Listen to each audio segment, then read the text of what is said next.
Hi, my name is Joe, and I'm a home decor overspender. Hi, Joe. I made a breakthrough. I found HomeSense. It's unreal. So many brand name sofas. I bought one. Oh, wow, really? It's okay. The prices, so low. Lighting, unexpected. Rugs, handcrafted. Wall art, eclectic. I go back like every week.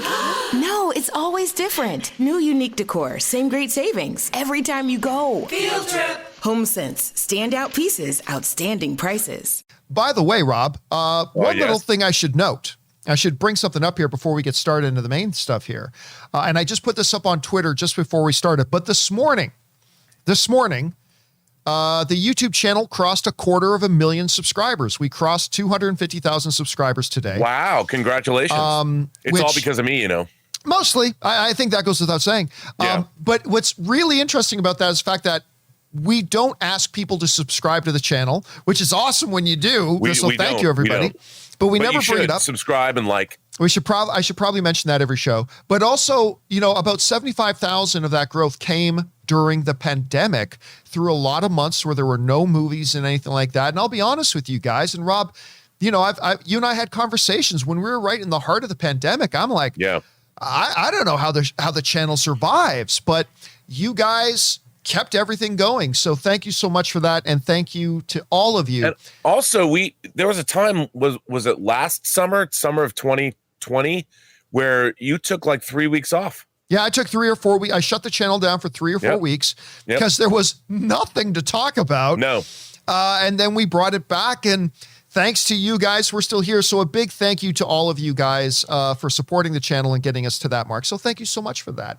By the way, a little bit of housekeeping, of course. If you can't get your daily fix of the John Campea Show because you can't be in front of a screen, good news, there is an audio-only version of the show that we put up in podcast form, and we simply call it the John Campea Show Podcast. It is available on your favorite podcasting app of choice. Just go onto your favorite podcasting app, search for the John Campea Show Podcast, and subscribe to it today so it will be there when you need it. Okay, guys. With that down, let's get into an off the top, which is this. Rob, I've already kind of mentioned that I really like Venom, Let There Be Carnage. I mean, do I think it's as good as James Gunn's Suicide Squad? No. Do I think it's as good as Shang-Chi? No. But I really enjoyed it. I had a lot of fun with it. And there are a couple of really big significant things in it, of course, and it's just a good time. I had a really good time. Won't be for everybody, but I had a really good time with it. But when you and I have been talking, Rob, about how well will this movie do, I think I initially said maybe about 50, and then I think I said maybe 50 to 60 once I saw other projections. Sure. But Rob, it may be a lot more than that. What did I say, John? Did you say 70? I might have. I think you might have said 70. You were 70. 65, 70. I'm telling you, I'm a prognosticator, John. You guessed higher than me. Well, we still don't know what the opening weekend of Venom's going to be at this point. Big. But we may have gotten a little of indication because when Shang-Chi opened on its opening Thursday night, it made $8.8 million, which is very good for a preview Thursday night, right? Oh, yeah. Venom just smashed that. Venom, Let There Be Carnage, made $11.6 million in previews, which again is about 23% more. I'm trying to do math in my head. I'm probably way off, but it's somewhere at 20-ish% more than Shang-Chi. Now, Shang-Chi eventually went on to make $75 million in its opening weekend. Right. Look, the preview night does not necessarily guarantee what the overall weekend will be. But for this thing to open with $11.6 million when Shang-Chi, which had a terrific opening weekend, had its opening preview night on a Thursday at $8.8 million. Rob, it looks like your guess is going to end up being a lot closer to the mark than me. Rob, you're hearing about Venom getting these types of opening night numbers. What's your response to that? Well, I think people, look, Shang-Chi provided a great time at the movies. It really did. I mean, it was wildly entertaining. I have not seen Venom yet, but the idea of Venom and Carnage fighting is kind of like Godzilla versus Kong to me. I'm like, Who doesn't want to see that? Like, I'm like, if that's all that happens in the movie, if they never even explained who Carnage was and he just showed up and fought, I'm like, I'd watch that. I think people want to have fun, man. I think people are tired of the bullshit. I think people want to go to the movies and be wildly entertained. What's more entertaining than two symbiotes fighting? Oh, dude. I don't know, John. I'm like, in a church, I'm like, in a church, I'll tell Bring you what. it on. I again, me personally, I really had a good time with this movie. I had a very. Isn't that the point? I mean, yeah, that is the point. Now, it won't be for everybody. Like just like the first Venom movie wasn't for everybody. But what is really encouraging to me is that while it's sitting at about 59% on Rotten Tomatoes, which is not great, but it's significant because even at 59%, which is not a great critic rating, it's all right. Critics are never going to love it. You know what? But more than half of them do. More than half of them do. It could be the Shawshank Redemption of symbiote movies. But more than half of them do. That's the thing. More than twice the number of critics that liked the first Venom, because the first Venom had a 30% critic rating. Oh. This one has nearly double. And the audience rating, I believe the audience rating on the first Venom was 80%. I think the audience rating is even higher, because last I checked, the audience rating is sitting at about 86%. So with that stuff, combined with the fact that, it's had a bigger opening night than Shang-Chi did, yeah, I don't know. It's a good week if you're the folks over at Sony and your Venom. Now, of course, we'll see how the opening weekend actually does. Maybe it will come closer to my 50 to 60. Maybe it will come closer to your 65 to 70. Maybe it'll be 85. Yeah. Maybe it'll be 9. I mean, I don't know at this point, but it's certainly a good start. The question Movies are back, John. Yeah, they're back. And then we got Bond next week. We'll talk about that in a second. But guys, the question is for you. What do you think about this? I'm not going to lie to you. I'm surprised. I'm really surprised to see that it had this big of an opening night, even though the theater I went to last night, Rob, was packed. The theater I went to last night was packed. I think the only empty seats were a couple at the very front row.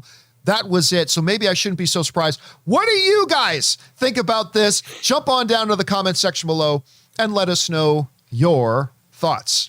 This is Robert Langdon. I teach symbology. The suspect called him. From the author of the Da Vinci Code. He wants me to locate an ancient portal. We have to finish this or my dad is dead. Dan Brown's The Lost Symbol. Streaming now with new episodes every Thursday. Only on Peacock. This is Robert Langdon. I teach symbology. The suspect called him. From the author of the Da Vinci Code. He wants me to locate an ancient portal. We have to finish this or my dad is dead. Dan Brown's The Lost Symbol. Streaming now with new episodes every Thursday. Only on Peacock. All right, guys. With that down, let's move into our main topics here today, shall we? And how do we select our main topics on the John Campea Show? Well, it's simple. You see, you guys come up with our main topics. Whenever you come across a big topic, issue, or story that you guys feel we need to have as a main topic on the show, just go anytime 24/7 over to www.thejohncampeashow.com/contact. Once you guys get there, you're going to see a form. Fill it out with your topic or question. It's totally free. Hit submit, and then maybe, just maybe, you might see your submission featured as a main topic here on the John Campea Show. So, Rob. Yes. What is our first main topic today? Well, I think I sense a theme here, John. Lucas Reed writes in and says, "Hey, John and Rob, did you guys have a chance to see that James Bond's No Time to Die has managed to have a bigger opening night than Spectre did in a pandemic?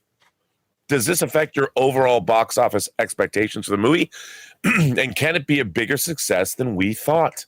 Thanks." Well, John, I mean, you know, it's really funny. I wondered if this movie even existed at one point. I mean, I bought tickets for it back in April of 2020. I had my favorite. I remember tickets. You did, yes. Dude, I had my favorite tickets in my favorite theater. Well, the theater that I bought them in, while it's still there, has been closed. Yeah. Who knows if it will ever open. And I wondered, perhaps this movie just never got made. It was vaporware.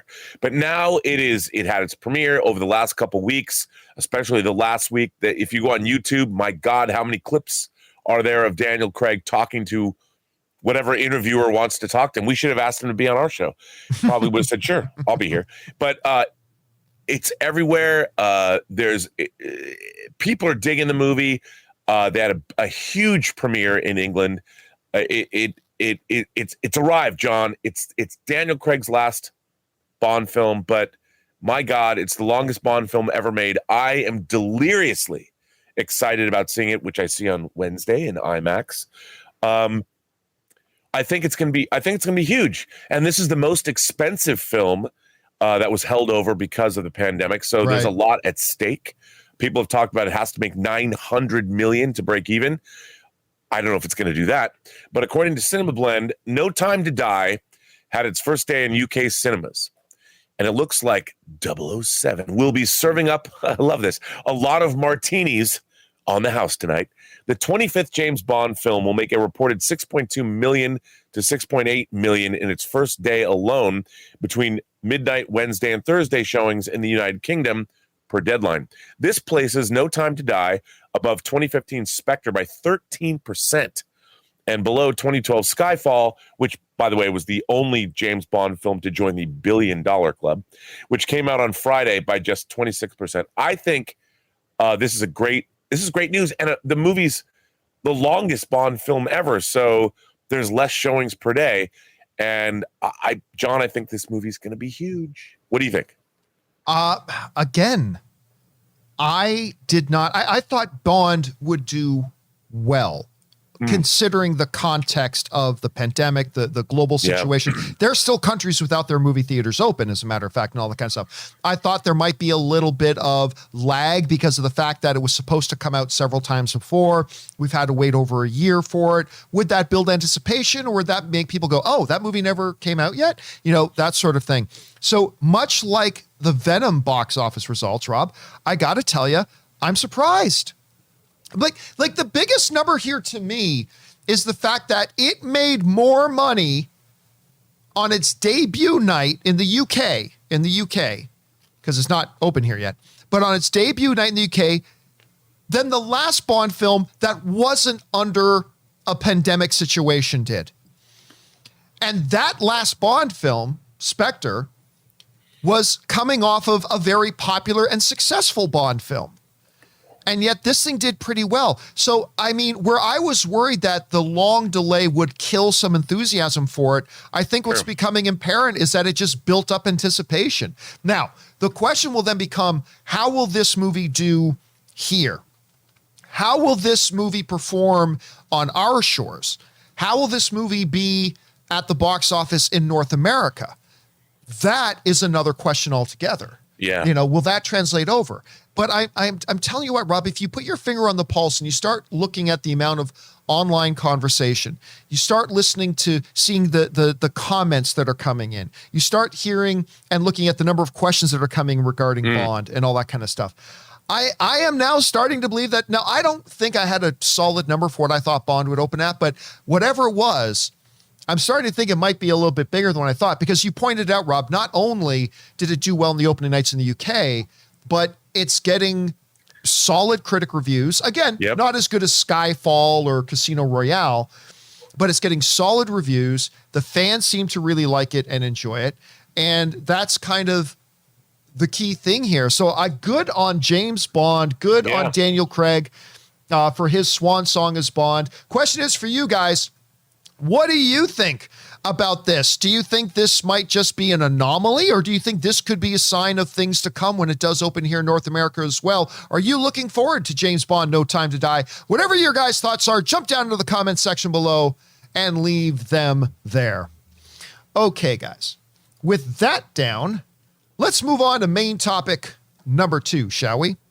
And our second main topic today gets submitted to us by Steve Calderon, who writes, Victor Miller, the screenwriter of the original Friday the 13th movie, has won a copyright termination case to reclaim the domestic rights to the horror franchise thanks to help from attorney Mark Toberoff.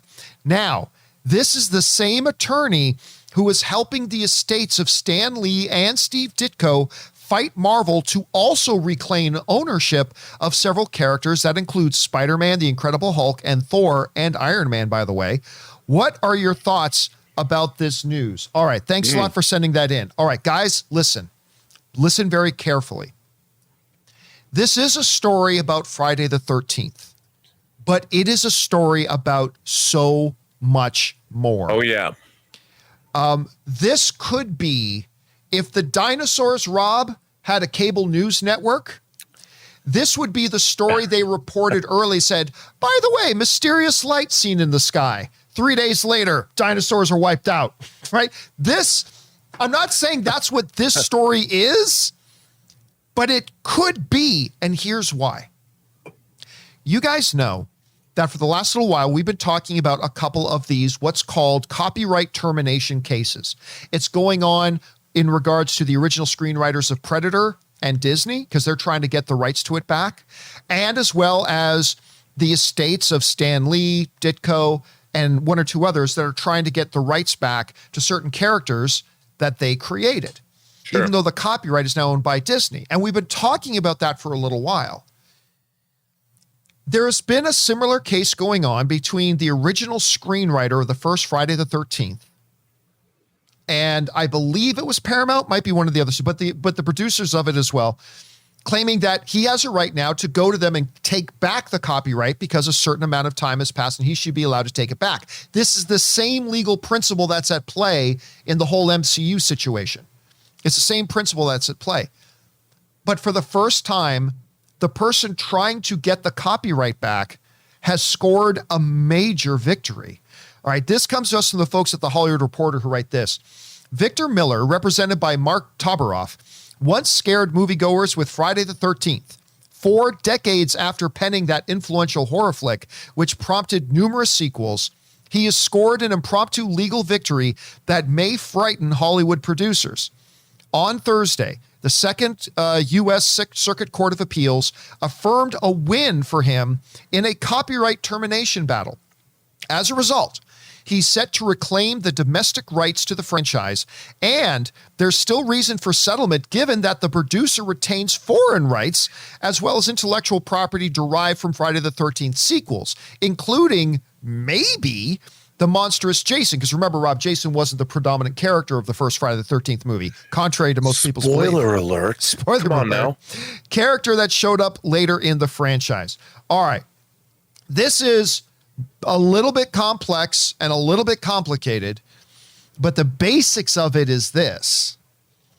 This guy who wrote the script, who was paid to write the script for that movie, he got paid for his work.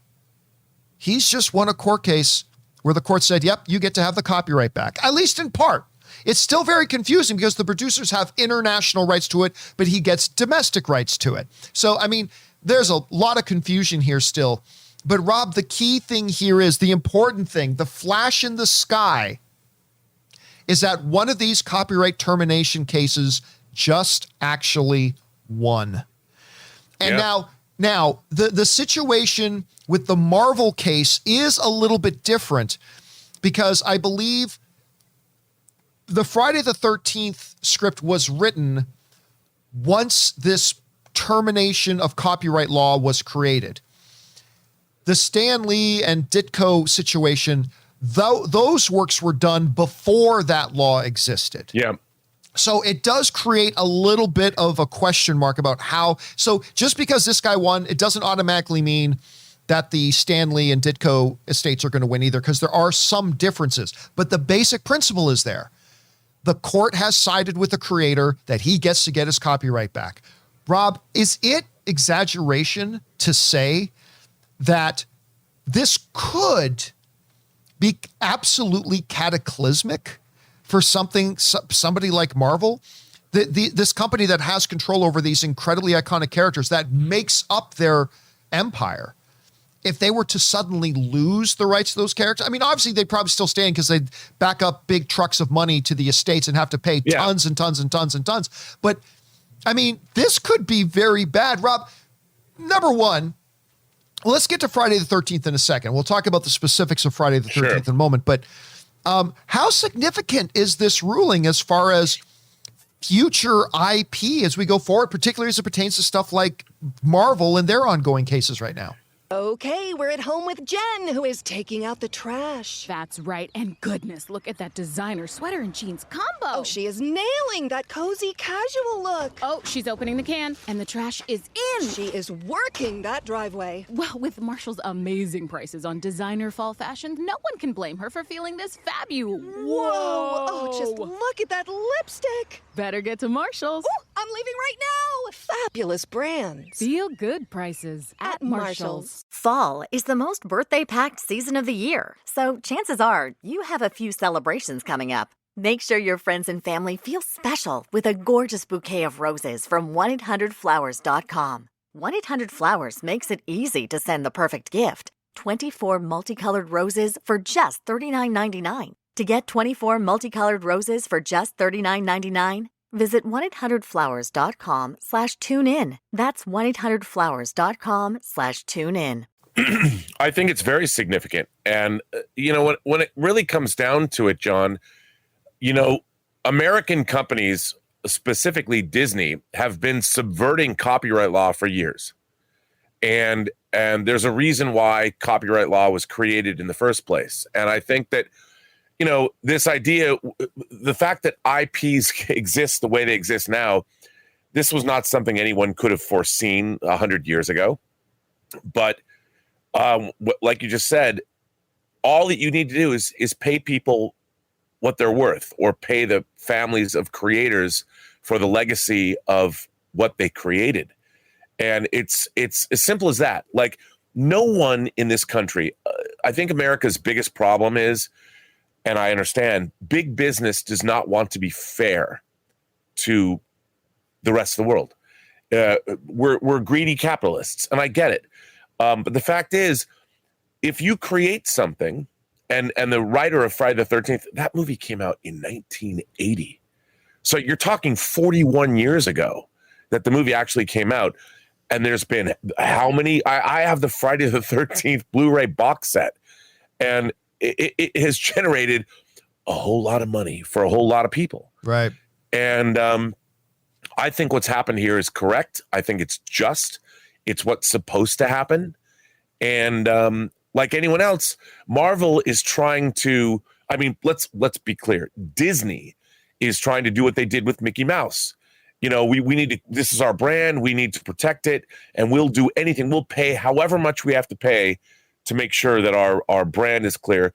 But you know what? If you go to the creators or their heirs or legacy people and say, look, we understand we're making billions of dollars off of your family member's creation. Here's a bunch of money. We want to continue doing that. Let's make a deal. That's the way it should be.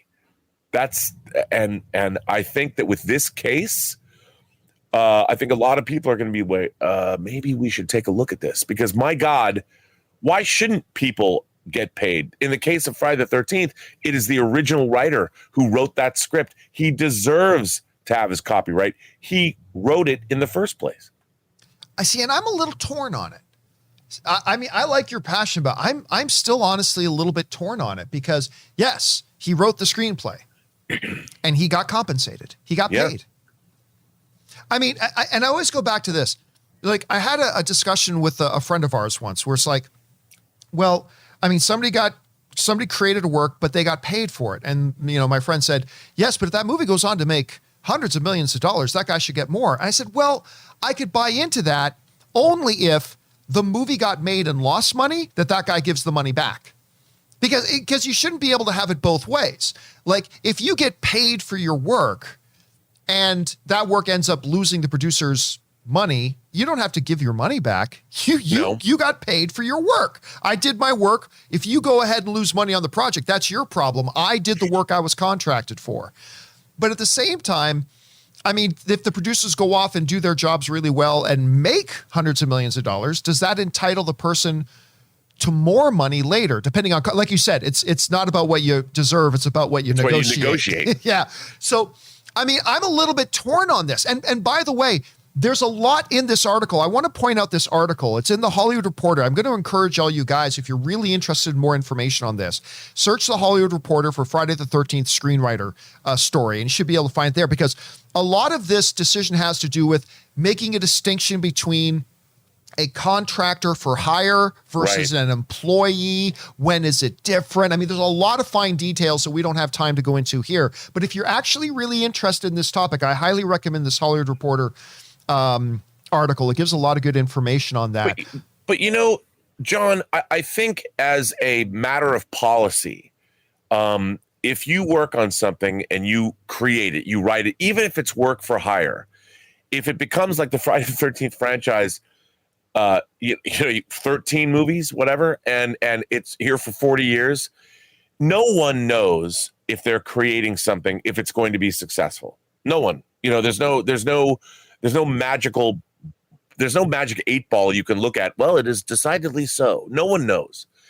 But I do think that we as a society of people must compensate those who make things that are good. And those initial creators should be compensated. And the fact that we have people fighting in court to deny those who have made something, foundational members of the team that made something successful, we should just compensate them. That's how life should work. And the fact that it doesn't work that way, that's the problem. Because people are like, we don't want to pay this person. Well, why not? But what if they already did pay them? What if they already did pay them? I mean, but they paid them for something that no one knew if it was going to be successful. If you make something that's successful, shouldn't we all share in that? I don't know, because I think if you're the one who takes the risk, if you're the one taking the risk, you're the one who should get the reward. If you're the only one who's going to be hurt if it doesn't work out, then you're the one who should be the one who benefits if it does. And I think, and again, I'm only saying that one side of the argument. I'm actually torn. I'm actually torn on this. And I don't disagree. I don't disagree with you. That's why I'm not a communist. I don't think that workers should own the methods of production, because who built the factory? Who put up the money to start the business?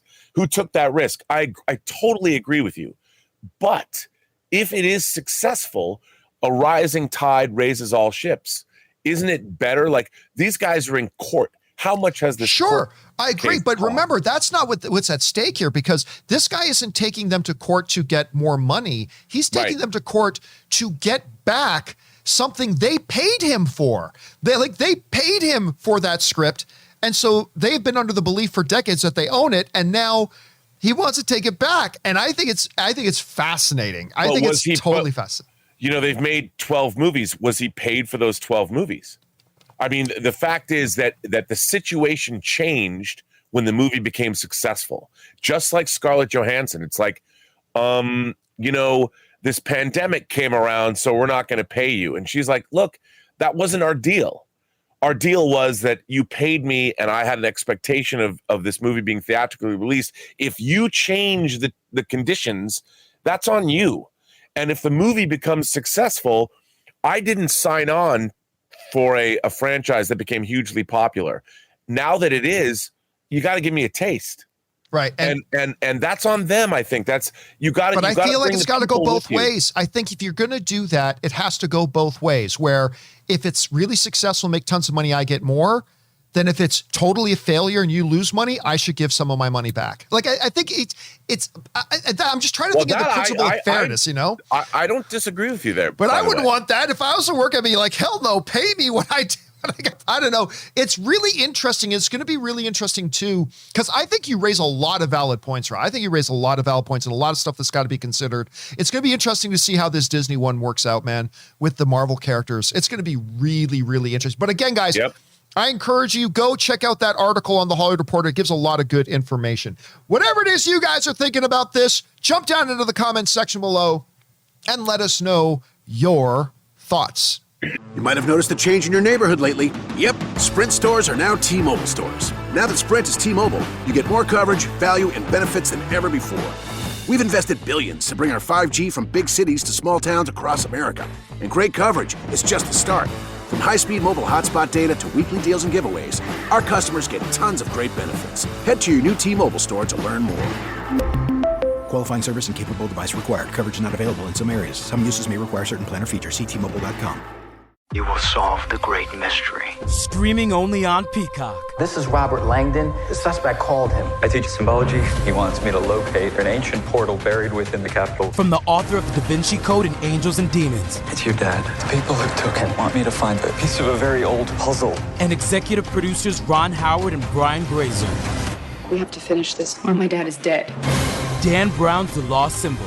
Streaming now with new episodes every Thursday. Only on Peacock. Okay, guys. With that down, let's move on to main topic number 3, shall we? Rob, what is our third main topic today? Well, I hope I get his name right. George Adamopoulos says, I live in Greece, and here Disney Plus will not be available for about a year or more. I'm a big fan. I love the MCU, and I've watched all of its movies in the cinema. Given the connectivity between the MCU movies and the Disney Plus series, it's very disturbing that I can't watch, for example, WandaVision, a show that has major implications for the future of the MCU and the eminent movies. Therefore, I'm forced to download the series. I think it's very unfair for a large part of the world to wait for 2 years or more to have access to Disney Plus, and perhaps Disney must find a way for us to legally download the content. I tried to subscribe using a VPN, but I need a foreign credit card. John, I went to a film festival in Israel in 2005. And when I was there, the biggest question that the people in Israel asked me was like, feel about piracy because like we don't get much and we download everything. They're like, are you going to be offended by us because we download stuff? And my response was, if you can't get something commercially, because they all wanted to pay for it, they're like, we'll pay. But if you can't get it, that's not on you. And everyone knows there's technology around the world. I do not condone piracy. It's stealing, straight up. It's stealing. Doesn't matter. But if you can't get something, I don't know what to say. We live in a world where the technology exists where you can get these things. Do I condone this? No. Piracy is piracy. It's theft. It's ruined independent movies. However, what are you going to do? Like George asks, do we just sit around and twiddle our thumbs until maybe Disney Plus comes to my country? Well, I would say no. No one's going to do that. You could be hit by a bus in 2 years. Why wait? Yeah. And it's on Disney Plus. They haven't made it available in your country. What are you going to do? I think that's on Disney. I think he raises a good point, too, about the complication that this causes for him. He is an MCU fan. Yeah. Disney, assumedly, wants him to go see Doctor Strange 2 when it comes out. But since that movie's going to have Wanda in it, it would probably be good to watch WandaVision before that movie comes out. But Yeah. Disney is giving him no legitimate avenue to watch WandaVision. And Rob, that's the key. See, I'm with you 100%. Piracy is theft. It's theft. I hear Straight people up. try to use semantics to get around it. I'm sorry, no. Stealing. This content was created for the purpose of sale. This content was created with the intention and purpose of sale. And if you circumvent that and just take it without compensating the creator of it and the person who invested into making that thing, I'm sorry, it's stealing. Well, it's a digital copy isn't really. No, you're a thief. You're a thief. You're a thief. Period. There is no other way to say it. You're stealing someone else's property. Absolutely. But as in a lot of things in life, not everything is black and white, and there is 50 shades of gray.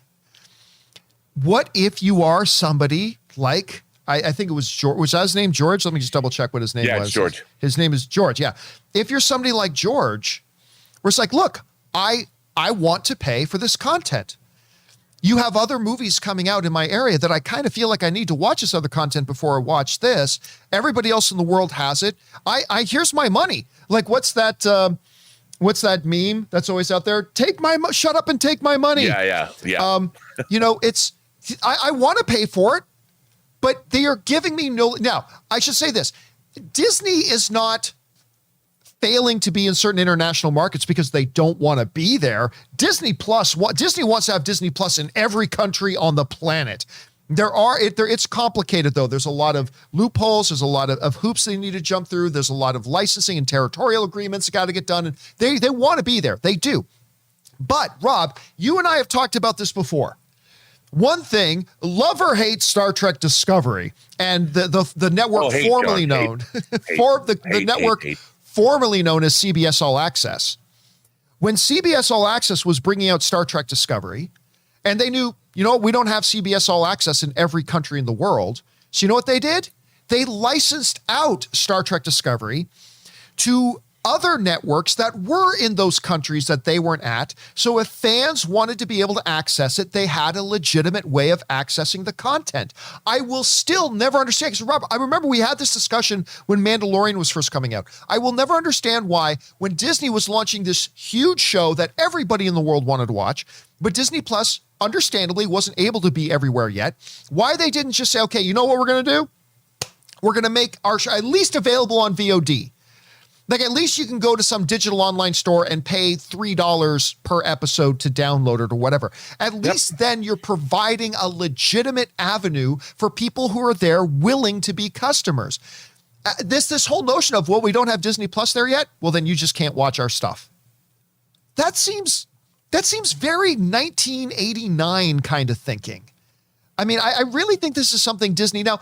Hopefully, Rob, this isn't going to be an issue for long because Disney continues to roll out more and more and more in countries. But I honestly do not know what their possible rationale is for not taking Loki, Mandalorian, WandaVision, and making money by licensing it out to other territories on platforms that do exist there so the fans there can see it, Disney can make their money.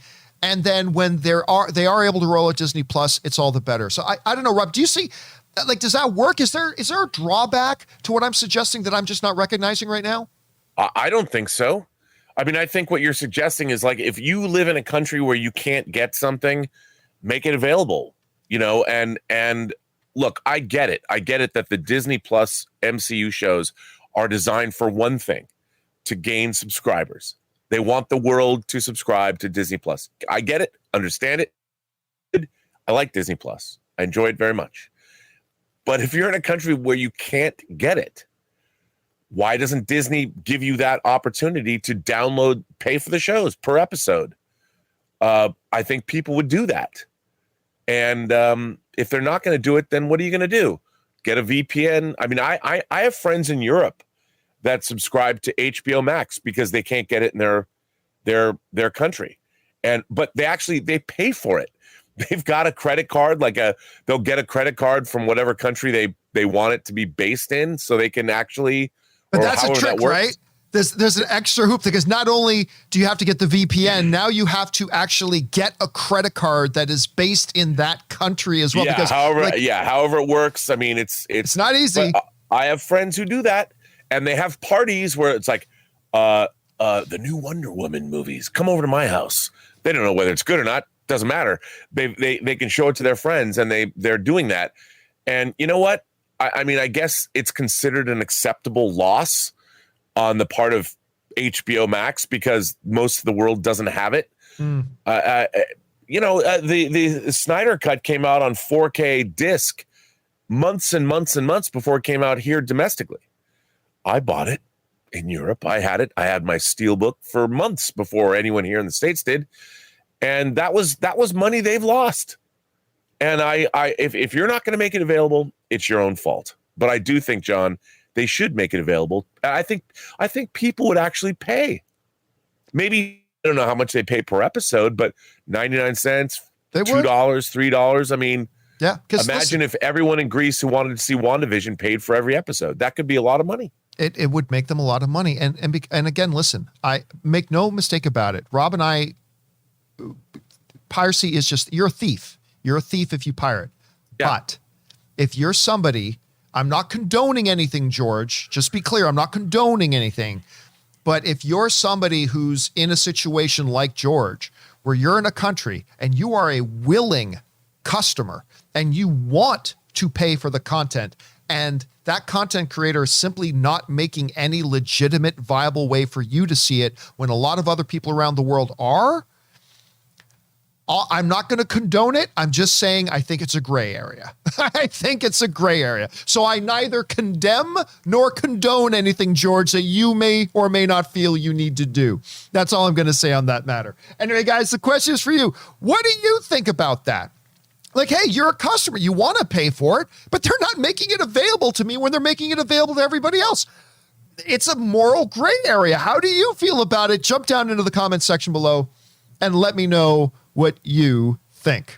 Okay, we're at home with Jen, who is taking out the trash. That's right. And goodness, look at that designer sweater and jeans combo. Oh, she is nailing that cozy casual look. Oh, she's opening the can, and the trash is in. She is working that driveway. Well, with Marshall's amazing prices on designer fall fashions, no one can blame her for feeling this fabulous. Whoa! Oh, just look at that lipstick. Better get to Marshall's. Oh, I'm leaving right now. Fabulous brands. Feel good prices at Marshall's. Make your next career move your best. Verizon Retail offers the potential to earn up to $50,000 annually and amazing benefits starting on day one, including product discounts and tuition assistance. Apply today at verizon.com/retail careers. All right, guys. With that down, let's move on to main topic number 4. And our fourth main topic today gets submitted to us by Anthony Buchanan, who writes, so, according to the Hollywood Reporter, the Scarlett Johansson Disney lawsuit has ended. As both sides have worked out a deal, while no details are announced, it was interesting to hear that ScarJo and Disney, after dragging ScarJo through the mud, are willing to work together still on future projects. Disney notably mentioning the Tower of Terror project. Are you surprised both sides are working together still? Do you think Disney and ScarJo would be willing to do a Black Widow 2 in the future? Well, the real question is Kevin Feige have any plans of doing a Black Widow 2? That's the question. Anyway, along with any future MCU projects that may come down the pipeline for her. Thanks for taking my question. Stay filthy. All right, thanks a lot for sending this in, man. And oh my goodness, look what happened. I have said from day one, as many others did, it's not like I'm Nostradamus here. Other people said this too. I said there is one way that this Disney Scarlett Johansson thing ends, and there's only one way it ends. And it's not even going to go to trial. This is going to end with Disney, hat in hand, tail tucked between their legs, having to go to Scarlett Johansson and write her a big, fat, mouse-eared shaped check and settle this thing out of court. I said from day one, that's the only way this is going to end. Disney clearly violated the contract. They have no win here. This is going to end with them signing a big, fat check. And that is apparently exactly what happened. This comes to us from the folks over at Deadline, who write, just days after the first court hearing in Scarlett Johansson's Black Widow profit megabyte lawsuit on Disney was pushed back to March of 2022, the Oscar nominee and the House of Mouse have made peace. And it was very pricey for the Disney camp, for the latter. As it is almost always the case in cases like this, neither side gave any indication of how much money was involved in the settlement. However, when all is said and done, the deal will run to more than $40 million.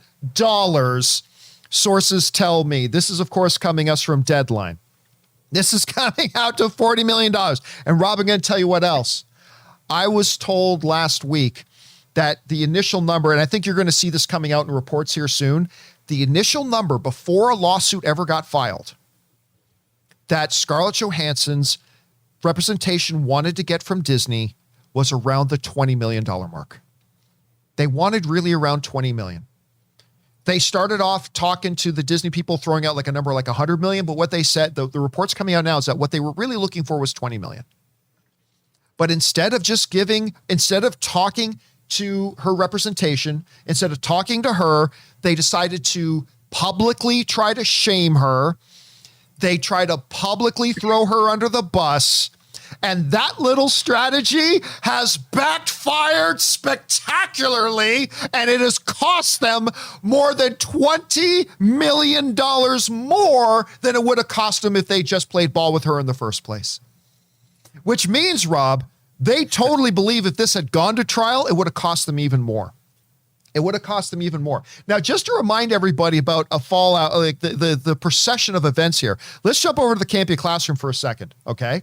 So, starting off with this, for those you forget, Disney assured Scarlett Johansson that Black Widow would absolutely get a theatrical exclusive release. This, of course, was made public when the Disney lead attorney wrote an email to Scarlett Johansson. This has been made public, where prior to the decision to put this thing out on Disney Plus, they assured her, whatever, this is going to be a full theatrical release. That leads us into issue number 2. Disney broke, if I can spell today, broke that agreement. So Disney broke it. And they decided, you know what? No, we're just going to put this thing out on Disney Plus. All right. That led to part number 3. ScarJo's lawyers reached out to Disney to try to reach a settlement for figuring out, okay, well, if you are going to pull it out of theaters, you're going to need to give ScarJo some extra money because her salary in the agreement was based on how much box office this makes. You promised it was going to be theatrical only. You're putting it on Disney Plus, so you got to talk to us and let's negotiate and come up with a new number. But Disney ignored them. Disney said, nah, we don't need to talk to you. Mwah, go fuck yourself, Scarlett. Go fuck yourself in that little contract we signed. We're Disney. Bob Chapek comes in. I'm Bob Chapek. I'm the heir to Bob Iger. I don't need to honor contracts. What are you talking about? Take that. Contracts are for the peasants. Contracts are for peasants. They're not for people like me. And they ignored them. They ignored them. This is all public, guys. This is all public information. Disney ignored them and sent them away. So, ScarJo files lawsuit, saying, hey, look, you've left me no choice. I got to take you to court now. Now I got to take you to court. I remember from what we're hearing, and this is coming out in reports now, they were really just trying to get an additional $20 million to compensate for what she was going to lose in the box office. Files a lawsuit. Instead of being classy about it, Disney tries to publicly shame Scarlett Johansson by revealing her salary on the film, by saying, by like basically blaming the pandemic on her, like this is all her fault and blah, blah, blah. And they started publicly shaming her and all that kind of stuff. Then basically, Bob Chapek admitted, remember we talked about this the other day, Rob? Yep. Bob Chapek at a conference basically admitted they screwed Scarlett Johansson. He basically said, oh, yeah, we're going to have to change the way we do contracts from now on. Basically acknowledging, because the way we did our contract with Scarlett Johansson means she's got us screwed. That means she's got us screwed. But, Rob, there's something other very, very important here. Disney, and I think this is why this got settled now instead of later. Disney filed to have the case brought to private arbitration. So if you guys remember, Disney made a filing saying, hey, we don't want this tried in court, because if it's tried in court, all the information is public record. They wanted this thing done in private arbitration, so none of it would be public record. Rob, this has not been reported. I am simply speculating here, okay? I'm just speculating. Let's be clear about that. I think the reason this all of a sudden got settled so fast, I think Disney found out they weren't going to be granted private arbitration. Now again, I'm just speculating here. I'm just putting pieces of the puzzle. I could be off on this. I could be way off on this. But I think the reason they didn't even wait to get even close to when the trial date was going to start, I think they found out that their motion to have this move to private arbitration was declined. And they were like, well, fuck, we can't have all this made public because we're going to look stupid as hell. Settle with her. And you know what? Not only, Rob, did this thing cost them more than $20 million than it would have if they just honored their contract in the first place and dealt with Scarlett Johansson when she approached them before the lawsuit got filed? Rob, I think she got more than that. Because as we go down now, if we look at the article, listen to this. This is Scarlett Johansson's comment saying, I am happy to have resolved our differences with Disney, said Johansson in a statement released Thursday. I'm incredibly proud of the work that we've done together over the years and have greatly enjoyed my creative relationship with them. I look forward to continuing our collaboration for years to come. Disney's representative then put out this statement. I'm very pleased that we've been able to come to a mutual agreement with Scarlett Johansson regarding Black Widow, said Alan Bergman, chairman of Disney Studios Content. We appreciate her contributions to the Marvel Cinematic Universe. Man, this is a totally different tune than they were singing a few weeks ago. Oh, yeah. We appreciate her contributions to the Marvel Cinematic Universe and look forward to working together on a number of upcoming projects, including Disney's Tower of Terror. She says for more projects in years to come. He says on a number of upcoming projects. Rob, again, this is not in the official reports. I'm just speculating here. Scarlett Johansson didn't just get $40 million from them, $40 million plus. She also got more projects handed to her. She also got, not only are you going to be signing me a big fat mouse-eared shaped check, you're also going to give me more projects. You're going to green light more projects for me. And good on her, man. I mean, they publicly shamed a talent that has worked with them on 9 projects, including Jungle Book. Yeah. I mean, they shamed her. By the way, John, I would be remiss. There's something that just came over the transom. I have to read something to you. It says, congratulations to the hardest working man I know, John Campea. At least there are 250,000 people that tolerate you. This was on Twitter, and it comes from someone named Anne Campea. Yeah. A minute ago, Anne she doesn't. Campea. She doesn't tolerate me. But I have to say, you know what? To have a wife that celebrates you in this manner, God bless her. I'm a lucky man, dude. I really am. You are a lucky man. You know, else is lucky? Scarlett Johansson. Rob, what do you think about what ScarJo just landed first of all, here? look, here's the thing. In our Me Too, she was humiliated and dragged through the mud by a company that she collectively worked on projects that made billions of dollars for. It was disgusting. I mean, to be honest, everyone's like, well, you know, I don't care how much money she made. The fact is, if you're a business collaborator with someone and everyone, I understand there's so much money involved. She's one of the Hollywood elites. I don't care.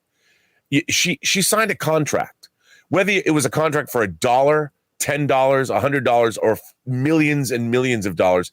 It doesn't matter. If you're doing good business with a company, if a company turns around and you have a dispute and drags your name through the mud, F them. That is not what we're supposed to do. And in this day and age where women are finally having the voice they've deserved for a millennia or more, and you have powerful women in Hollywood doing great work for you and making you billions of dollars, to turn around and do what Disney did, it is unconscionable. The statement that was made about her is beyond the pale. I mean, it should never have happened. And no amount of money, Disney should have given her $100 million and it wouldn't have been enough. So good on her. I agree. Listen, I see somebody writing in the live chat, and I won't name them, saying, why are we defending an actress getting $40 million? It's irrelevant. What the principle here is that a big, massive company like Disney signed a contract, contract. And then not only said, we're big enough that we can ignore this contract. You go screw off, to the person that they had the contract with. But then when she tried to stand up for herself to get what she was owed from her contract, they publicly tried to shame her. Yep. Something that never would have happened if Bob Iger was still the CEO of Disney. Papa Iger never would have allowed that to happen. But under Chapek, it did. And so that's the thing. It's not like, oh, good, the rich get richer. It's, hey, listen, somebody who had a contract got wronged and they got shamed when they were trying to stand up for their rights. And now Disney's got to bend over, take it up the keister and smile and say, thank you, sir. May I have another? Because they didn't handle this right from the first place. That's right. Rob, you and I were talking before the show started.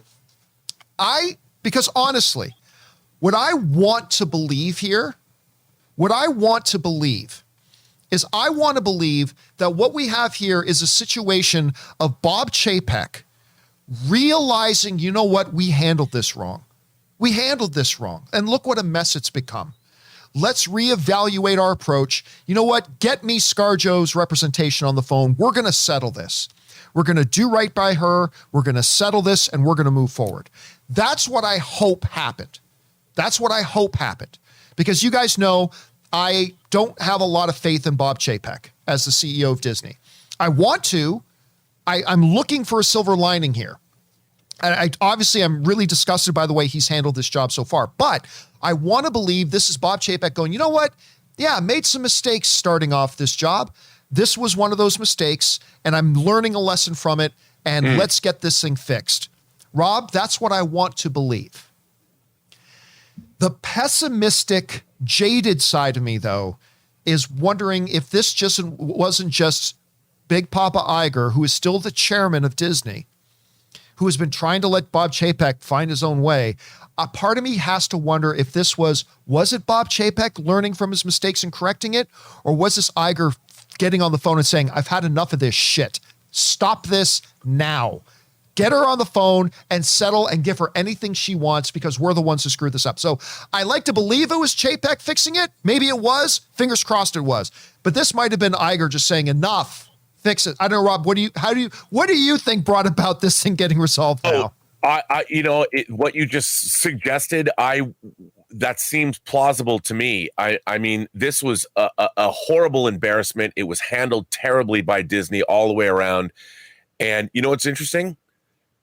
Doesn't matter anymore. They settled. The news story came out. It was in deadline. We're done. And if anyone says, if Disney's like, if people want to criticize Disney, they're like, nope, taken care of. There's nothing more. There's nowhere to go. And that was what should have happened from the beginning. No one should have known about this. It should have happened behind closed doors. But because, look, I'm sure Bob Chapek in his entire career never had to deal with a situation where, how are we going to define to shareholders the tens of millions of dollars we're going to have to pay out? Like, I don't know what to do.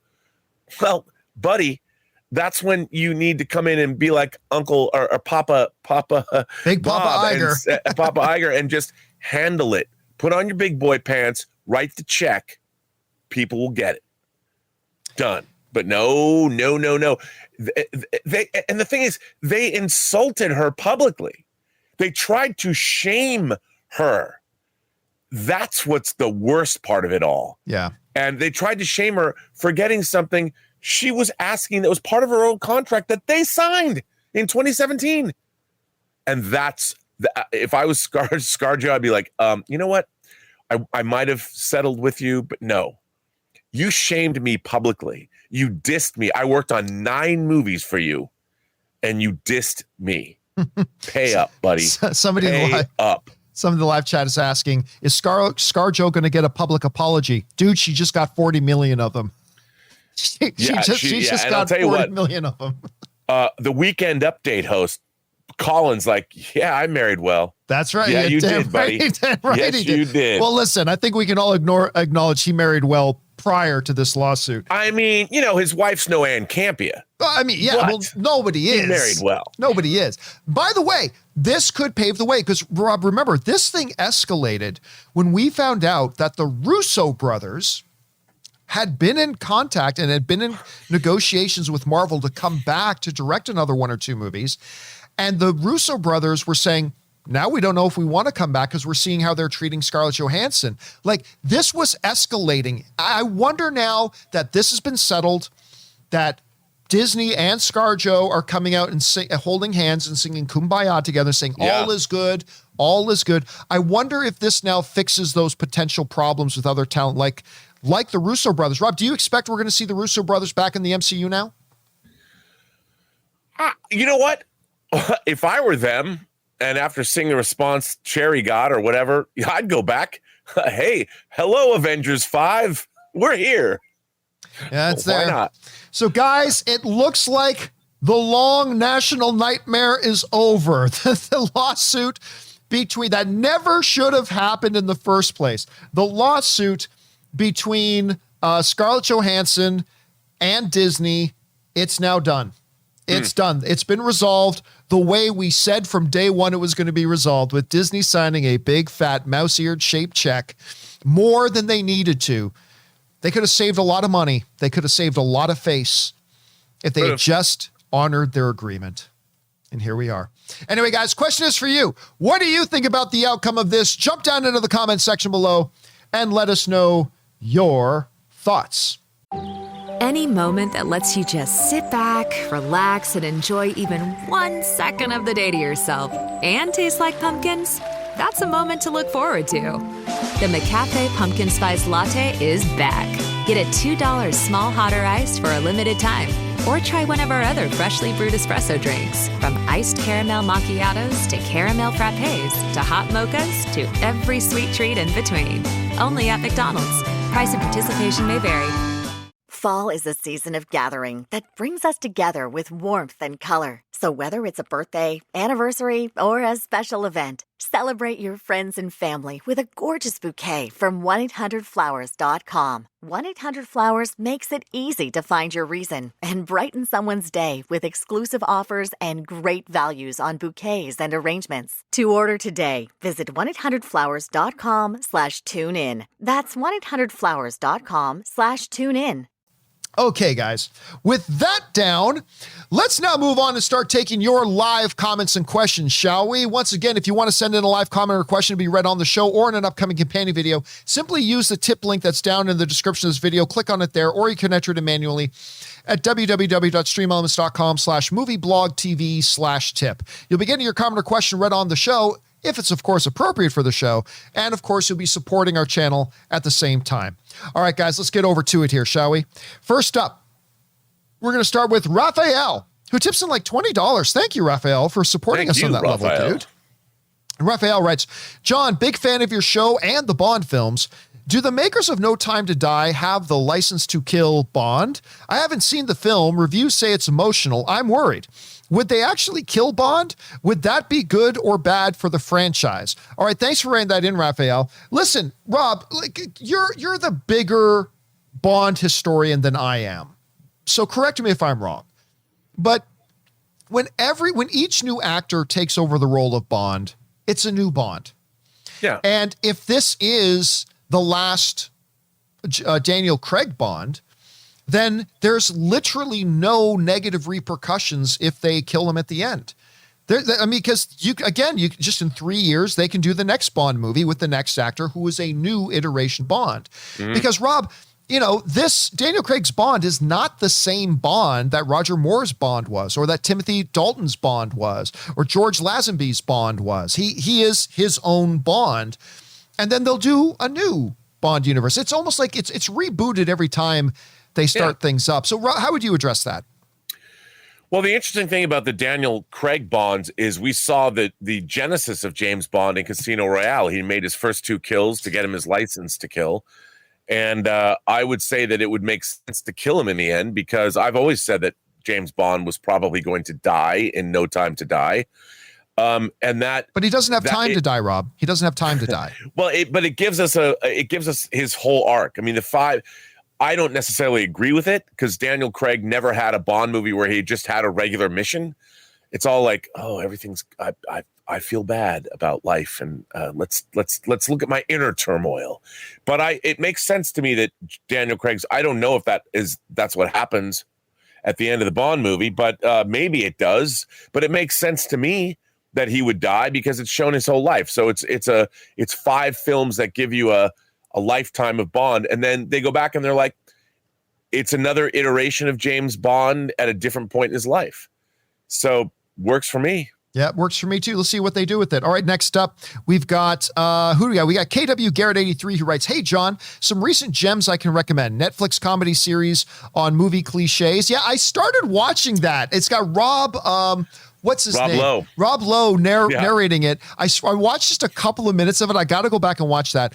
You're the Worst TV show on Hulu. I binged all 5 seasons in a month. And Mythic Quest on Apple TV. I'm all caught up on Mythic Quest. I really do enjoy Mythic Quest on Apple TV, which is basically about a World of Warcraft game studio, and I loved it. Yeah, I really do like Mythic Quest quite a bit. Rob, have you seen this cliches, or have you watched You're the Worst or Mythic Quest? I haven't watched Mythic Quest, but I have watched the cliche thing. You know what? Here's what I don't like. I don't like our whole culture is deconstructing everything. And in a way, it kind of takes the fun out of it all. Because people are like, oh, see, that's a cliche. And it's like The Simpsons doing a parody of all my favorite classic films, like Planet of the Apes. Can people these days watch Planet of the Apes and still like it? Or are they going, I saw The Simpsons parody before I saw the movie. And I'm like, that movie changed my life. Well, yeah, but, a lot of people are going to see, because it's an older film. So I know, but, it's fun. Yep. But I don't want everyone to know, oh, that's the Wilhelm scream. Yeah, come on, man. All right, next up, Capri Grant writes, one of 2, "Hey, John, so I'm a film lover like yourself. One of the things I love to do is, on one of my days off, I'll schedule it to be just a theater day, 10 a.m. to 10 p.m. Nice, depending on what's out. Unfortunately, I intended to watch Dune as one of the movies I watch on this movie day. I was planning at the end of October, but I sat down and really gave some thought as to how I feel about the director's Marvel comments, and I can't support it in theaters after being insulted by him. As a consumer, the only real way I can protest is with my money. I do feel the same as you on the D&D release of HBO Max, on the day and date release of HBO Max, but I feel my only recourse is to reactivate my account and watch it free and support other films in theaters. All right, thanks a lot for writing that in, Capri. And listen, I get it. You're not the only person who has written in to tell me that. I've read not just people writing to me, I've seen a lot of other writings online of people saying, well, that's it. Like, it looks like Dune is going to be an HBO one for me, or they're just not going to watch it all. There are 2 things I would say to that. There are 2 things. Now, listen, and Rob, I hated what Denis Villeneuve said. Yeah. I hated his comments. It was a classless comment made by a very classy guy. It was a comment that was well beneath him.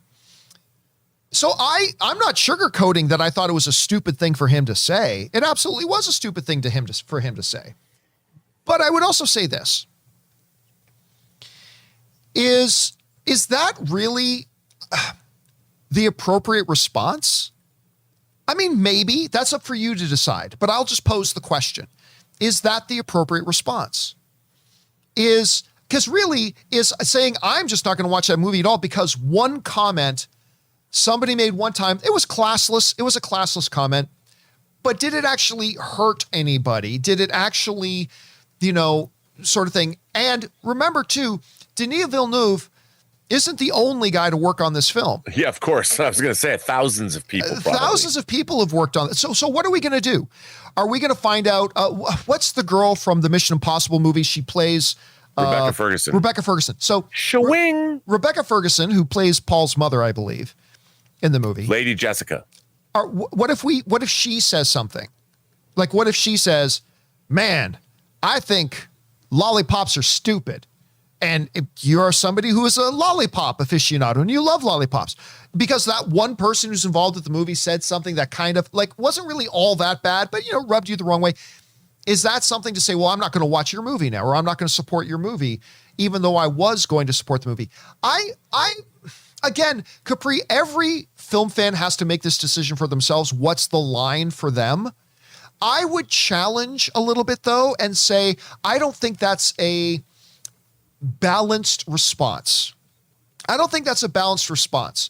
And I say this as somebody who really did not like Denis Villeneuve's comment, but it's not like he came out and said, Italians, all just stinking useless wops who should get it back on their boat and go home. They bring nothing but misery. I'm not going to be on this show anymore. And misery and disease, all them Italians. It's not like he said that. It was a dumb comment. It lacked class. But it's like the first time he's ever said anything that remotely approached that. I don't know. Rob, what's your response to that?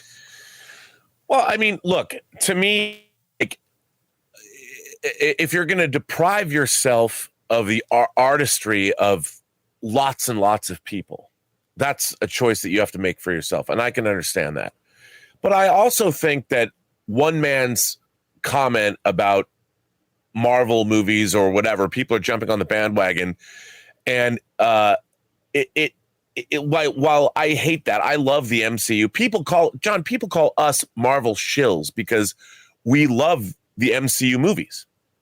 And I've said, the thing about the MCU movies is they're adaptations of Marvel comic books. And they're grand and they're well done and they're beautifully constructed, made, and people put so much time and effort in them. And they are exactly what they're supposed to be. And I get it that they're taking up a lot of Hollywood bandwidth and they're making a lot of money and people love them. But the fact that Denis Villeneuve got to remake or actually do a new adaptation of a 1965 science fiction novel that is very dense and heady and all that, we should celebrate that. For him to, I don't know why he said something about Marvel, because what does one thing have to do with the other? I mean, I understand that a lot of bandwidth is taken up. We still have 2 more Marvel movies to go this year. By the way, a bunch of people in Dune are in the MCU, by the way. Yeah. And so what's wrong with grand entertainment?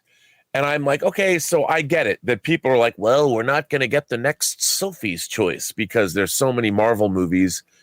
I get that. I understand that sentiment. But it shouldn't affect your enjoyment of the world around you. Who cares what Denis Villeneuve said? If you like his work, go see his work. Why deprive yourself of awesomeness? If you're going to stand on ceremony, your $5 or $10 or $20 is not going to matter. Now, people say, well, Rob, what about a revolution? What if everyone didn't go? And I'm like, well, don't have a revolution over a director's comments. Have a revolution over something that affects more people, like world hunger. Don't stand on ceremony. Dune's going to rule, especially in IMAX. Yeah, and again, I just think it's as dumb as what Denis said. I think we all acknowledge he didn't. I don't think anybody believes he meant it to come across as badly as it came across. It's still a stupid comment. He shouldn't have said it. I was disheartened as a fellow Canadian because he's a good Canadian kid. So I was really disheartened by it. But I mean, I don't think we should blow. He's a good French Canadian kid. They are not distinct. He is a Canadian. There's no such thing. All right. Anyway, let's move on here. Next up, Capri also writes, if I may ask, can you put on your Versus hat and indulge this one? Theoretical fight and small question. MCU Spider-Man versus Carnage, who wins this? Again, the answer to those questions is always, it depends on who's writing it. Is the MCU Spider-Man writers writing it, or is the Venom Carnage universe writer writing it? That will determine it. If it's me, Spider-Man always wins. Yeah. I mean, unless it's against, Batman or something. But Spider-Man against any of the Spider-Man. Spider-Man, by the way, beats Batman. Oh, Spider-Man doesn't beat Batman. Yeah, he does. Nothing short of Jesus beats Batman. And when Batman beats Superman, I mean, come on. You know what? Someone's already started that fan art. Yeah, you do. That one's coming. All right. Next up, Capri Grant also writes, History Channel pitched you that classic movie Road Trip show, huh? I can neither confirm or deny that was the network. LOL. It sounds like the other projects. As for my question, if the Oscars were held tomorrow, do you think Shang-Chi gets one of the Best Picture nominee slots like Black Panther? First of all, do I believe Shang-Chi is going to get a Best Picture nomination? No. Nope. If the Oscars were held tomorrow, as you're asking, yeah. I think if the Oscars were held tomorrow and there are up to 10 slots available for Best Picture nominees, yeah, I I think if it were tomorrow, Shang-Chi would probably get a Best Picture nomination. I don't think it will when they happen when it's supposed to happen, and I probably wouldn't give it a nomination myself either. But if it was tomorrow, probably, yeah. Rob, if the Oscars were tomorrow, do you think Shang-Chi gets a Best Picture nomination? Yeah, it might. Absolutely. You know, I'll tell you who's going to win Best Director at the Oscars this year, though. Who's that? Our man, Steven Spielberg. He's going to win. Man, you got a lot of eggs in this West Side Story basket, don't you? He's going to win Best Director. He's the best director. He's the best filmmaker of all time, in my opinion. So I hope you're right. I still don't personally have a lot of faith in West Side Story, but I totally should. But I don't know why I don't. You know, when you're a jet all the way from your first cigarette to your last dying day, John. Okay, anyway, next up. For those of you who know West Side Story, you know what I just did. Diego writes, John, is it possible to invite Greg Alba to do the Venom spoiler discussion? I think you guys could evoke a pretty interesting discussion on the movie. Oh, listen, it's funny because Greg and I was just texting with Greg the other day, as a matter of fact. But no, I love that guy. I love Greg too. Ann and I joke that he is our son from the future because he's half Italian, half Filipino. And so we joke that he's our time traveling son from the future.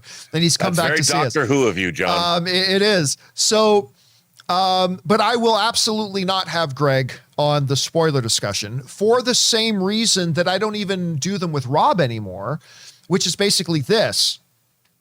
Those spoiler discussion videos are very, very popular and a lot of people writing questions. And even when it's just me trying to answer them, those spoiler discussions can go 4 to 5 to 6 hours long. And then even then still have 1 or 2 or 3 companion videos that need to be done on top of that. And that's why I stopped doing the spoiler discussions with somebody else, because if it's with somebody else, that just doubles the amount of time you need. Oh, dude, if we did it, I would chapek you. I'd be like, where's my money? Give me my money. I mean, it's just, so for that reason, you will see Greg Alba on this show again soon, by the way. But no, I probably will not have Greg or anybody probably joining me for the Venom spoiler discussion, because it would just make it He's a great guy, though. He's just fun to stream with. He's awesome. He's a totally great guy. We love him. All right. Next up, Win Joyner writes, John and Rob, just wanted to thank you for offering a daily respite from such a divisive social environment where opposing opinions are welcome and where no one is degenerated or denigrated, I should say, for deviating from orthodoxy. Even if we disagree at times, I'm a fan for life. Yeah, I mean, well, thanks a lot, Win, and I'm glad that you find this place for that, because, you know, if you just watch this show, you know, Rob and I disagree quite a bit. But let's be clear. I'm the one that's always right. Well, I mean, that goes without saying. But I mean, we disagree all the time. You do. I mean, that's the thing. But that's the thing. The fun is, that's where the fun is when you disagree. As long as you guys all understand that, hey, it's just our own opinions about movies and we're talking about things we love. And so, you know, we can talk about whether or not this guy should be paid this or that guy should be paid that. We can talk about whether we do or do not like modern Star Trek. We can talk about whether or not this thing in Bond was a good idea or a bad idea. And we can have those discussions and have fun doing it, you know, because you never get, you know, Rob and I, you know, disintegrating the conversations into things like, well, you're just a fucking idiot if you think, you know, it just, as long as you don't do that, these conversations can be fun. I don't know, Rob, how do you respond to that? I agree with you. I mean, like, if you and I were in lockstep with one another all the time, why would anybody watch this show? I mean, the whole point is we have two different points of view that we can discuss. Like, I admire you. I've said to other people, I've always admired your business acumen, and I've learned from you, and we have a mutual respect, I'd like to think. And I mean, you might think I'm a douchebag, but I don't know, you make it seem like you like me. So we have I think a great dynamic where we prove that we're supposed to have different points of view. That's what life is all about. Yeah, and that's why we have fun here doing it. All right, thanks for that, we have a great time. Thanks for that, Win. I appreciate that, man. That was very kind of you. All right, Joel writes, hey, John, have you seen the video by Vanity Fair where the director of Shang-Chi breaks down how he filmed the bus scene? I freaking love that scene so much. It's pretty awesome. Longtime fan of the show. Keep up the great work and have a good day. Thank you for that, Joel. You know what? I've seen that video has come up in my recommendation list a lot. So I've seen the video is there, but I haven't watched it yet. and I will, because I love that scene. It's tremendous. Rob, have you seen that video yet by Vanity Fair on the making of the bus scene yet? Yes, actually, I did see that video. It's great. And if you wonder about the craft when people, Marvel, whatever, it's great. And that's why, because so much care and effort is put into creating those kinds of scenes. All right, next up, we've got Alex's Movie Corner, who writes, "Hey, John, I just got back from seeing No Time to Die, and it was awesome. A perfect send-off to the Daniel Craig iteration of the character. The action was intense, and the story was engaging. I hope you enjoyed as much as I did. P.S. Bring your tissues." I'm very excited for it. I mean, it's ranked up near the top of my most anticipated films of the year list for a while. It's right up there. Very excited to see it. Next week can't get here soon enough for me, man. I'm very excited to watch it. Thanks for sharing your recommendation of it, Alex. All right. McDavid Deserves Better writes, "In my opinion, Sopranos is the highest art ever put to screen. It's a rich tapestry of symbolism and subtlety. Gandolfini gave the best performance I've seen in any medium. So glad I binged it during COVID. I was only 6 in 1999. Many saints can't come soon enough." You know, Robin, I don't personally have Sopranos like in my top 3 favorite TV shows of all time. I don't personally rank it that high, but listen, before Game of Thrones, I believe it was like the standard bearer for like the most decorated television show of all time. It won more awards than anything else. And it was pretty much, a lot of people define it as maybe even the most important television series of all time. Because it was really that, while we had other shows like The Wire that a lot of TV files maybe consider the best television show of all time, it was Sopranos that really kind of planted the flag way early that the power... Hi, my name is Joe, and I'm a home decor overspender. Hi, Joe. I made a breakthrough. I found HomeSense. It's unreal. So many brand name sofas. I bought one. Oh, wow, really? It's okay. The prices, so low. Lighting, unexpected. Rugs, handcrafted. Wall art, eclectic. I go back like every week. No, it's always different. New unique decor, same great savings. Every time you go. Field trip. HomeSense. Standout pieces, outstanding prices. Fall is the most birthday-packed season of the year, so chances are you have a few celebrations coming up. Make sure your friends and family feel special with a gorgeous bouquet of roses from 1-800-Flowers.com. 1-800-Flowers makes it easy to send the perfect gift. 24 multicolored roses for just $39.99. To get 24 multicolored roses for just $39.99, visit 1-800-Flowers.com/tune-in. That's 1-800-Flowers.com/tune-in. And television was going to shift away from the major networks. And it was going to go to something else. Because the most talked about, the most important show for a lot of years was this show that was on HBO. And, you know, every once in a while, I'll still go back on YouTube and look up like important scenes and important clips and stuff like that. And sure. I am very excited for Many Saints in Newark. So I don't know, Rob, what's your thoughts on Sopranos there?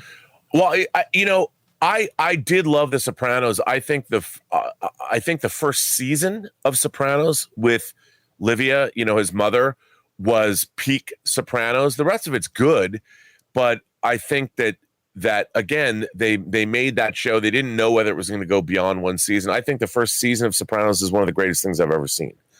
As it went along, it became really, really good, but it never reached the heights of season 1.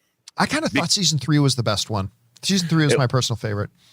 But that's a great thing too about that show. It's like a lot of people will have different answers to what was their favorite season. Oh yeah, that's for sure. All right, let's move on here. Jackson writes, I am in Australia and our release dates are all over the place. Bond on the 11th of November, Venom the 25th of November, Dune the 2nd of December. An awesome lineup, but I personally cannot avoid spoilers for over a month, almost 2 months for Venom. Yeah, we talked about this on a companion video yesterday where right now, as a result of the pandemic and everybody's still trying to figure out finding slots to put movies and movies open in different places, people in North America and people in some other countries like the UK are now experiencing what other people in smaller countries have been experiencing for decades. We've never complained about the fact that we get our movies first and then some other countries get it a month, 2 months later. That's never been an issue to us. But now it's an issue to us because now, like, we're getting the movie, we're getting No Time to Die later than they're getting it in other countries. We're getting Dune. Rob, Dune's already playing in a bunch of countries. Dude, I know, it's killing me. Right? Killing me. So now we're just getting a little taste of what a lot of other countries have had to deal with for decades, right? And now it's a big bad thing. And I get it. But you know what? It is going to make it tough, particularly for projects like Venom or No Time to Die and things like that. It is going to be tough to avoid spoilers. It is what it is. I mean, and like I said, there's been a lot of other movie fans, our fellow film-loving brothers and sisters in smaller countries and other countries that have always had to deal with this, that movies come to them a week, 3 weeks, 6 weeks, 7 weeks after we already got it and everybody's already talking about it online. And now we're getting a little bit of a taste of it. And it's unfortunate, but, you know, we'll survive. We'll survive, Jackson. Hang in there, dude. All right, next up. Dave the Rave writes, 1 of 2. I just saw Venom. Really fun. Not awesome. A lot of the same. Post-credit scene craziness in my theater. Forgot. Love ya. Love your show. Rob, Aaron, and Kimberly. Aces in my books. So before the show, Regal said they are doing unlimited phone issue, unlimited for 90 days now instead of 12-month minimum. Signed up and are excited to continue the plethora of wonderful movies at the theater till January 1st. Thanks, buddy, for getting me through the past 2 years of recovery from bad injuries. Oh, well, thanks so much for that, Dave the Rave. And I didn't hear about that because, Rob, if I remember correctly, one of the big differences between Regal's unlimited plan, which is great, and AMC A-List, which I still think is the best one out there, is that with Regal, I believe you had to sign up for a minimum of 12 months. Whereas with AMC, you could just cancel at any time. But I guess Regal is lowering that to 90 days or 3 months. I personally don't even have a problem with them asking for a 12-month commitment because you're getting a lot of value. If you go to more than one movie a month, you're getting a lot of value out of that. But if they're lowering it to 90 days, that's pretty good. I don't know, Rob. Do you right now have any movie club membership to like either a Regal or AMC A-List or anything like that? I do not. Oh, yeah, because you don't have an AMC right close to you, do you? Well, now we do because the AMC took over the Americana, right? Which is close to us. So I'm thinking about doing it. Like, why not? Why not?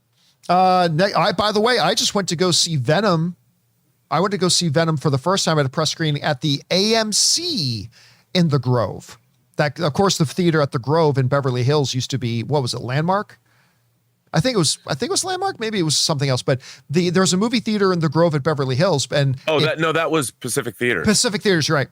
So I've gone to press screenings there before in Beverly Hills, but now it's AMC. So it was pretty weird walking into that theater and seeing the AMC branding all over the place. Was it nice? I mean, I forgot to ask you about that. It's just the same. It's exactly the same, just with different branding on it. That is a wonderful theater. And I actually shot some footage of it during my for my Venom Quick Out of the Theater review. So you should go check it out because it's really beautiful. It's really, really nice. The seats are comfortable, not a bad seat in the house. It's a very, very good theater. I like it a lot. It's just, it's a pain in the ass getting to Beverly Hills. That's the only reason I don't go there more. All right. Next up, Safety C writes, hey, John, I don't have much friends. Therefore, most of the time I don't have anyone to go with me to the theaters. I'm a bit worried about what others think about me if I go alone. What are your thoughts on going to the movies by yourself? Oh, listen, I've been asked this question a lot, Safety, especially with the fact that, you know, I live in the LA area. Like I live about an hour outside of it now, but for the most part, I live in the LA area. I've lived in the LA area for a lot of time, but you know, my friends and family are in Canada. So especially for the first few years that I lived here, if I want to go to the movies and Anne's not free to go with me, well, I guess what, I'm going to by myself. But guess what? Even when I was in Canada, hell yes, I go to the movies by myself if I want to. If there's a movie out I feel like seeing, if nobody's around to go with me, okay, I just go. First of all, nobody's actually looking at you if you're alone in the theater, unless, you know, you're a grown-ass man going to a My Little Pony movie filled with children in the theater and you're sitting there by yourself going, yeah, maybe then people are going to look at you a little bit strange. Maybe then you're a bit of a weirdo. But, I mean, I have, number one, never had anybody looking at me weird just because I'm there to enjoy a movie and I don't happen to be there with anybody else. But number two, if anybody did look at me like that, fuck them. Who cares? I'm there to watch a movie. I had some free time. I felt like instead of sitting down and watching Sports Center, I could go over to the movie theaters and check out an enjoyable movie, have some popcorn and a soda, enjoy myself. And if I did that, so I have, Rob, I don't know about you, but when I lived close to the AMC Burbank 16, because I lived in Burbank for a bunch of years until Ann and I moved out here, but that theater was only about a 12-minute walk away. There were many days where I was like, hey, cool, I got about a 3-hour window right now. What's playing at the AMC? And I would just put on my shoes, walk down the street, go to the AMC, enjoy a movie, go home. I have no problem with it. What about you? Do you ever go to the movies by yourself? Dude, I love going to the movies by myself. I mean, it for me, it's a spiritual experience. I don't have to worry about, I can't help it. When I see a movie with someone, I want them to enjoy it. And I'm always thinking about what they're thinking. But when I go to a movie by myself, like I'll never forget, I went and saw Blade Runner 2049 at the Chinese on a Tuesday afternoon. And Elizabeth couldn't go with me. And there's probably like 5 of us in the theater because it was like an 11 o'clock show or something. Dude, I felt like I was seeing God. The soundtrack, it was so loud. The digital projection, and Blade Runner 2049 has one of the greatest sound mixes ever.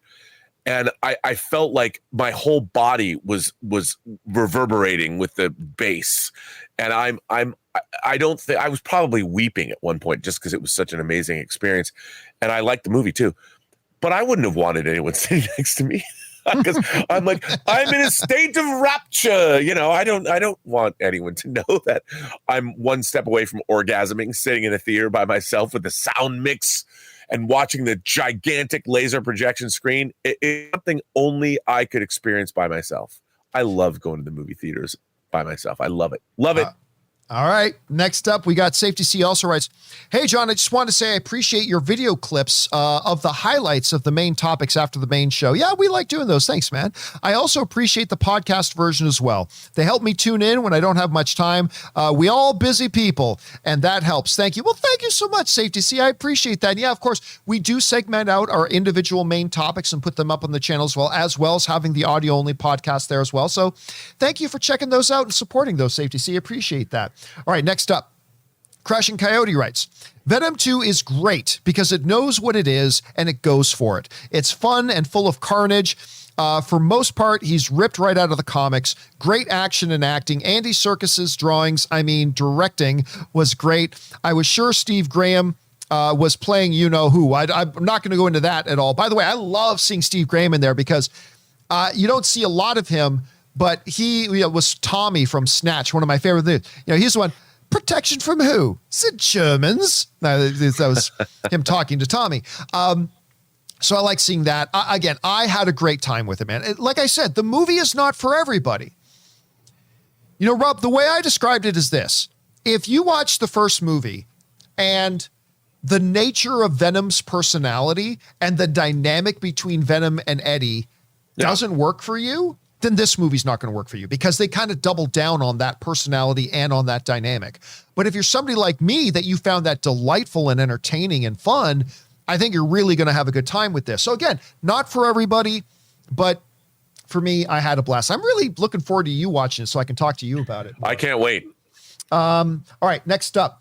We go to Capri Grant, who writes, I'm glad Disney and ScarJo settled and can hopefully move past this. I hope, as you said, this was a lesson learned for Bob Chapek. It's still mind-boggling how he stepped in this crap after Warner Brothers was raked over the coals.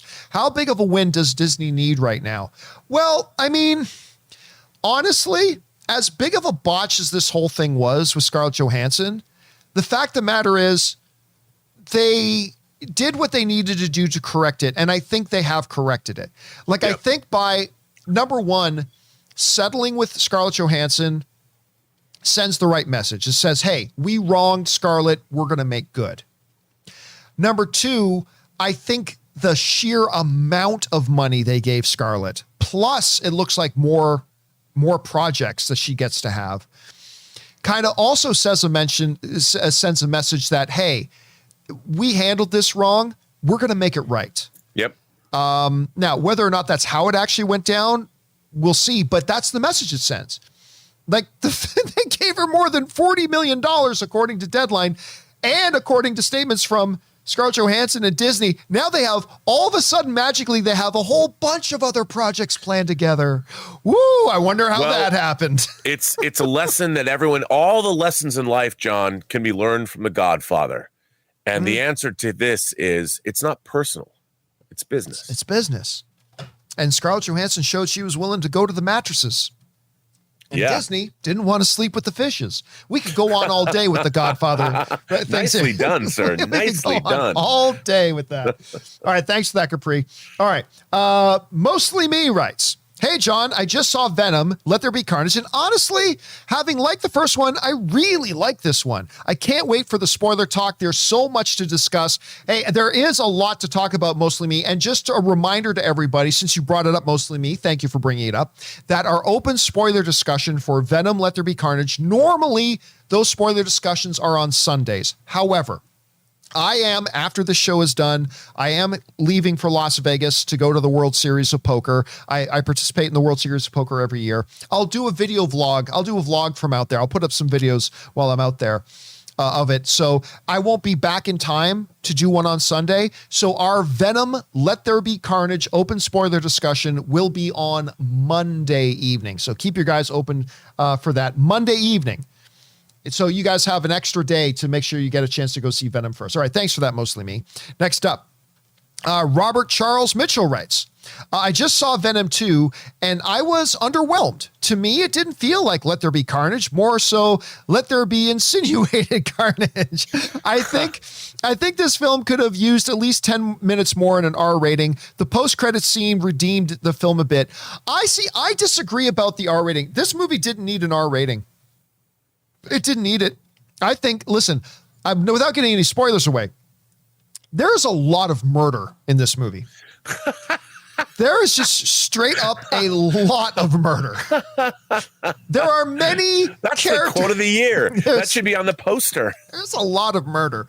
There are many characters who are alive and well and breathing at the beginning of the movie who are no longer that way by the end of the movie. That's all I'm going to say. See, I personally didn't feel like it needed an R rating. I really don't think it did. But that's just me. But again, Robert, you just pointed out the fact, Robert Charles, I should say, that, like I've been saying, this movie isn't for everybody. It's not. I mean, I think there are some people who are going to go into this with the best of intentions to want to have some fun, and it just won't work for them. And it didn't work for you. Not surprised. Not surprised. And there's nothing wrong with that. Thanks for sharing your perspective on it, Robert. I appreciate that. All right, let's do one more while we've got Mr. Robert Meyer Burnett here. Film Lovin' Bro writes, hypothetical question. Oh, this is a good one to end with you, Rob. If Tango Shalom wins Best Picture, does that mean Rob, as a producer of the film, gets to go on stage to accept the Oscar? Inquiring minds want to know. Rob, this is actually a great question because... Good question. Because there's no more misunderstood title in movies than producer, because you can have a movie where literally 18 different people will have the word producer, whether it's co-producer, associate producer, executive producer, and a lot of people don't even know what it means. So how would you address this question as one of the producers on Tango Shalom? I would say this. I was not there when this project was conceived. While I did work on it and put my blood, sweat, and tears into it for 5 years, 5 now plus years, I would say that I think they only allow 3 producers now to come on stage. I wouldn't, even if they wanted me to do it, I would say, you know what? It's not. It has to be the people that conceived of the project. So I think Gabe Bologna and the Laniato brothers, Jose and Claudio, should be the 3 people on stage. Now, I'll take my Oscar, but I wouldn't be on stage. As a matter of fact, it would not be proper if I was, believe it or not. Yeah, and again, like 5 different people can have the term producer.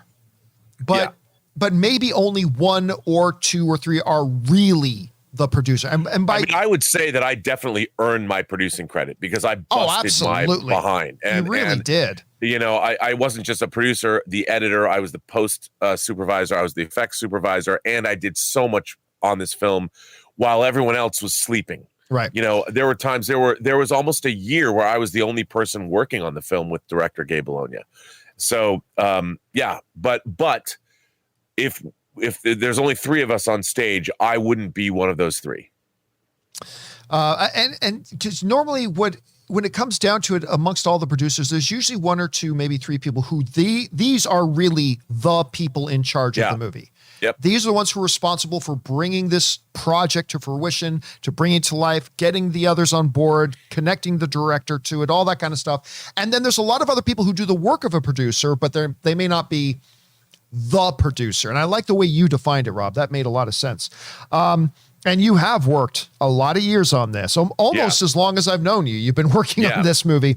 No, it's true. It's true. I mean, it was only I met you just about a year before I started working on this film, and it's been 5 years since then. So you're right. Rob, thanks for being around the show so much this week. I hope you've had a good week, and I hope you have a great weekend while I go off to Vegas. But in the meantime, Rob, where can people follow you and all your goodness online?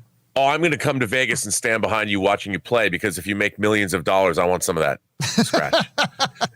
Where you can find me on Twitter at BurnettRM, find me on Instagram at Robert Meyer Burnett, or come on to my own YouTube channel, The Burnett Work. All right, Rob, have a good one, dude, and I'll talk to you again next week. Good luck. Break a leg. I don't know what they say in poker. Go win some big money, John. I'll take it. All right, guys, ladies and gentlemen, the one and the only, the great Mr. Robert Meyer Burnett. And you know what, guys? We're only going to take one more question because, like I said, I do have to start getting myself ready to go. We probably should have ended there, but we'll take one more question before we wrap this thing up. Arne Asada writes, Venom 2 might have a really big opening weekend. Using the movie theater parking lot as a barometer, it was packed, almost double what I recall seeing during Shang-Chi. Well, listen, man, like we were talking about a little bit earlier, Arnie, I mean, it had, I'm still trying to wrap my head around this. It had more people go see it on its opening night than went to go see Shang-Chi opening night. Now, it may or may not, by the time the weekend is done, have the number Shang-Chi did as an opening weekend. Shang-Chi made $75 million opening weekend. But if this movie breaks that, it's going to be a huge surprise to me. A welcome surprise, a very happy surprise, but a surprise nonetheless, because I thought max, that Venom would make opening weekend was 60 million, and I thought that would be pretty good.